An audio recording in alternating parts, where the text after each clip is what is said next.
Good morning. Welcome back to class 4, chapter 5. Chapter name है solid, liquid and gases. हम आज पढ़ेंगे solid, liquid और गैस के बारे में पढ़ेंगे। उससे पहले हम सबसे पहले पढ़ेंगे कि भाई ये सॉलिड, लिक्विड, गैस से भी पहले कुछ होता है। हम जानते हैं कि दुनिया में जितने भी चीजें हैं, जितने भी वस्तुएं हैं, सब किसी न किसी चीज के बने हुए होते हैं। सब एक चीज के नहीं बने होते हैं। सारे जो होते हैं वह अलग अलग वस्तुओं के मिलने से बने हुए होते हैं। और जो अलग अलग वस्तुओं के मिलने से जो पदार्थ तैयार होता है उसे हम मैटर कहते हैं, उसे हम पदार्थ कहते हैं। तो सबसे पहले हम लोग चर्चा करेंगे इसमें मैटर के बारे में कि मैटर क्या है। Anythings that occupy space and has weight are called matter.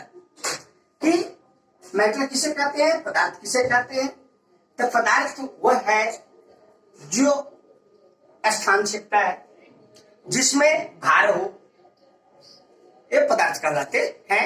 Example के तौर पे हम कोई भी वस्तु को लेते हैं, वो पदार्थ के अंतर्गत आता है, मैटर के अंतर्गत आता है। मान लेते हैं बुक को अगर हम टेबल पर डालते हैं तो बुक टेबल पर क्या लगाता है, दाब लगाता है। उसी तरह अगर हम किसी भी वाल पर धक्का लगाते हैं तो क्या होते हैं, उस पर हम दबाव डालते हैं। कहने का मतलब कि कोई भी वस्तु स्थान छिपता है, वह दबाव डालता है, मैटर कहलाता है। मैटर्स भी जो हैं वह छोटे छोटे मॉलिक्यूल्स के मिलने से मैटर का निर्माण होता है। छोटे छोटे अणुओं के मिलने से मैटर का निर्माण होता है। कि the molecules are the smallest substance in matter that can exist independently. For example, a drop of water is made of the molecules of water. कहने का मतलब कि छोटे छोटे कण मिल करके मैटर का निर्माण करते हैं। चाहे वह सॉलिड हो, लिक्विड हो या गैसेस हो, सारे के सारे जो होते हैं वह मॉलिक्यूल्स के बने हुए होते हैं, मतलब अणु के बने हुए होते हैं। और उसका भी सबसे छोटा यूनिट जो होता है वह एटम होता है, परमाणु होता है। तो यह हम पढ़े मैटर के बारे में। अब उसके बारे में हम लोग पढ़ेंगे स्टेट ऑफ मैटर्स, कि स्टेट ऑफ मैटर क्या है। तो मैटर एग्जिस्ट इन 3 स्टेट। मैटर प्रायतः 3 रूपों में, स्टेट रूप में पाया जाता है, सॉलिड, लिक्विड एंड गैसेस, अर्थात ठोस, द्रव्य और गैस। अब हम सबसे पहले कि सॉलिड क्या होता है, ठोस क्या होता है। तो solid has a definite shape and definite volume, कि जिसका आकार और आयतन दोनों निश्चित होता है, वह ठोस कहलाता है। उसके बाद होता है कौन, गैस। लिक्विड में क्या होता है कि आकार तो आयतन तो उसका निश्चित होता है, लेकिन आकार अनिश्चित होता है। अगर उसको हम मान लेते हैं कि कंटेनर में डालते हैं तो कंटेनर का आकार का हो जाता है, लेकिन उसका जो वॉल्यूम होता है, आयतन जो होता है वह सेम होता है, उसके वॉल्यूम में कोई परिवर्तन नहीं होता है। तो उसका क्या होता है, लिक्विड में क्या होता है कि शेप जो होता है वह इंडिफिनिट होता है और वॉल्यूम क्या होता है, डिफिनिट होता है। उसके बाद हम लोग पढ़ते हैं गैस से पढ़ेंगे कि गैस क्या है। तो गैस क्या होता है कि उसका ना वॉल्यूम फिक्स होता है और ना उसका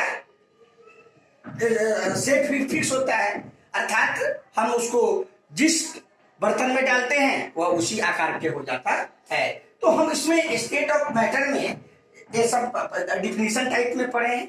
इसको हम लोग प्रॉपर्टी इसका पढ़ते हैं कि सॉलिड का क्या प्रॉपर्टी होता है, लिक्विड का क्या प्रॉपर्टी होता है और गैसेस का क्या प्रॉपर्टी होता है। इसको हम लोग पढ़ रहे हैं कि solid have a fix shape and A definite volume, कि इसका आकार और आयतन जो होता है वह दोनों डिफिनिट होता है। Solid can be held, it is so because the molecules is the solid are tightly packed. तो कोई भी ठोस पदार्थ जो होता है वह क्या होता है, कठोर होता है, कड़ा होता है। इसका मेन कारण क्या होता है कि उसके मोलिक्यूल्स जो होते हैं, उसके अणु जो होते हैं वह एक दूसरे से काफी क्लोजली पैक्ड होते हैं, काफी एक दूसरे से जुड़े हुए होते हैं, मजबूती के साथ जुड़े होते हैं, इसलिए वह ठोस होते हैं। तीसरा है कि they can not move around, however we can change the shape of same solid by force.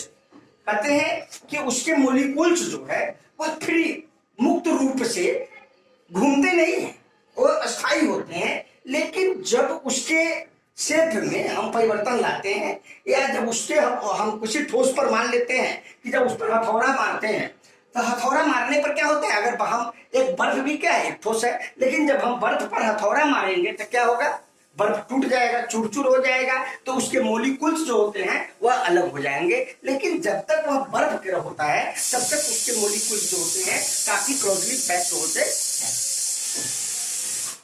Example के ठोस के एग्जाम्पल में आप मतलब कि जैसे कि सॉलिड है, तो सॉलिड के एग्जाम्पल में आप ले सकते हैं बहुत सारा चीज, दुनिया में बहुत सारी चीजें सॉलिड है, आयरन, लोहा, वुड, बुक, चेयर, टेबल, ये सारे के सारे सॉलिड के एग्जांपल्स हैं। उसके बाद लिक्विड, हम लोगों ने पहले ही चर्चा कर दी है लिक्विड के बारे में कि इसके वॉल्यूम तो से होते हैं, फिक्स होते हैं, लेकिन शेप इसके फिक्स नहीं होते हैं, कि दे है नो फिक्स। लिक्विड के फिक्स जो होते हैं शेप फिक्स नहीं होते हैं, इसके वॉल्यूम लेकिन फिक्स होते हैं। लेकिन वॉल्यूम मतलब कि इस कंटेनर के हिसाब से इसके वॉल्यूम के आकार बदलते रहते हैं, कि अगर इसे हम मग में डालते हैं तो मग के आकार का हो जाता है, लेकिन उसके वॉल्यूम में कोई परिवर्तन नहीं होता है। अगर उसे हम बकेट में डालते हैं तो वह बकेट के आकार का हो जाता है, लेकिन उसके वॉल्यूम में कोई परिवर्तन नहीं होता है। इस तरह लिक्विड का प्रॉपर्टी हुआ।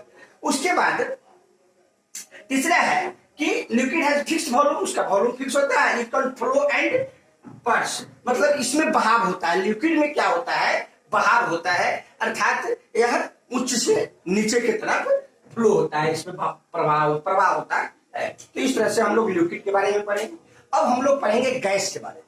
गैस क्या होता है, तो गैस में हम लोग आगे ही चर्चा कर चुके हैं, इसका दोनों फिक्स नहीं होता है, न फिक्स शेप होता है और न इसका वॉल्यूम होता है फिक्स होता है। तो they have no fix shape and no fix volume, अर्थात गैस का न आकार निश्चित होता है और न आयतन निश्चित होता है। It can fill the space of the vessels. हम इसको कहाँ भर सकते हैं, जैसे कि हम लोग खाना बनाने के लिए गैस का उपयोग करते हैं, उसको कहाँ भरते हैं, उस टंकी में भरते हैं, सिलेंडर में भर करके यूज करते हैं, तो उसको हम लोग वेजल में रिफिल कर सकते हैं। It can flow more easily than liquid. Gas का बहाव जो होता है, फ्लो जो होता है, वह लिक्विड के अपेक्षा ज्यादा होता है। तो लिक्विड में कम फ्लो होता है और गैस में ज्यादा होता है। तो आज हम लोग इतना ही पढ़ेंगे। नेक्स्ट जो है इसमें आगे का टॉपिक जो है हम लोग आगे पढ़ेंगे, और तब तक के लिए इतना ही।